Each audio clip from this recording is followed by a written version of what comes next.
Baik, Assalamualaikum warahmatullahi wabarakatuh. Perkenalkan, nama saya Muhammad Rafika Nur dari jurusan Psikologi Pendidikan dan Bimbingan Fakultas Ilmu Pendidikan Universitas Negeri Makassar dengan NIM 194404140. Baik, di sini saya akan menjelaskan konsep umum komunikasi. Komunikasi tidak dapat dipisahkan dari setiap aktivitas yang dijalani oleh individu. Eksistensinya jauh menembus ruang dan waktu untuk tujuan yang sangat bervariasi dan menyentuh segala aspek kehidupan manusia.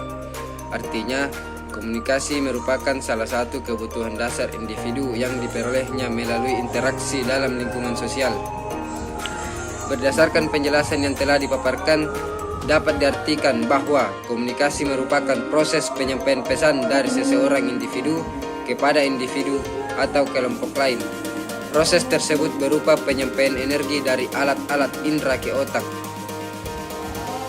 Adapun dasar filsafat komunikasi, setiap ilmu pengetahuan memiliki kajian filsafat tersendiri. Hal ini dapat dimaklumi karena memang pada prinsipnya semua ilmu pada masa lampau berpangkal pada ilmu filsafat. Filsafat berusaha menjawab pertanyaan tentang asal mula dan sifat dasar alam semesta, tempat manusia hidup, serta apa yang merupakan tujuan hidupnya. Dasar filsafat komunikasi.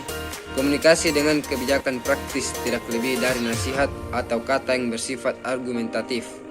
Komunikasi untuk memahami adalah diskursif yang menyerupai pidato filosofis untuk membenarkan pemahaman. Filsafat antar pribadi merupakan jenis komunikasi yang tidak hanya bersifat linguistik. Sesuatu yang bersifat filosofis tidak perlu menyertakan referensi kepada hal tertentu dan konkret. Adapun komunikasi sebagai modal dasar hubungan interpersonal. Komunikasi merupakan hal esensial, berpengaruh, dan bahkan seringkali menjadi faktor penentu dalam kehidupan manusia. Melalui komunikasi, individu dapat mengembangkan diri dan membangun hubungan dengan individu lain ataupun kelompok.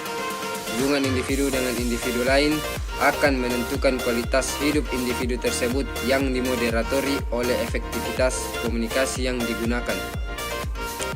Adapun komunikasi yang efektif itu ditandai dengan timbulnya 5 hal, yaitu yang pertama, pengertian penerimaan yang cermat. Yang kedua, kesenangan hubungan yang hangat, akrab, dan menyenangkan. Yang ketiga, mempengaruhi sifat, sikap, bersifat persuasif. Yang keempat, hubungan yang makin baik. Dan yang kelima, melahirkan tindakan yang dikehendaki. Adapun tujuannya itu proses belajar, membangun hubungan, mempengaruhi, bermain, menolong. Melalui komunikasi, individu dapat memberikan upaya-upaya yang menenangkan, menghibur, memberi saran, dan mempertimbangkan serta pandangan terhadap orang lain yang memerlukan. Komunikasi sebagai landasan keterampilan komunikasi yaitu tujuan keterampilan konseling. Untuk membantu konseli mengembangkan keterampilan pribadi dan inner strength atau kekuatan batin agar mereka dapat menciptakan kebahagiaan di dalam kehidupannya sendiri dan orang lain. Tujuan lainnya itu yang pertama, supportive listening, memberi konseli perasaan dipahami dan diafirmasi. Yang kedua, mengelola situasi bermasalah. Yang ketiga, problem management. Yang keempat, mengubah keterampilan buruk konseli yang menciptakan masalah bagi konseli. Yang kelima, mewujudkan perubahan filsafat hidup. Penerapan keterampilan oleh Nelson Jones.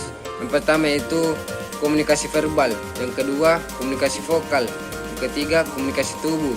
Yang keempat, komunikasi sentuhan atau touch communication. Yang kelima, komunikasi mengambil tindakan, taking action communication. Itulah tadi sedikit penjelasan mengenai konsep umum komunikasi. Kurang dan lebihnya mohon dimaafkan. Sekian dan terima kasih. Wassalamualaikum warahmatullahi wabarakatuh.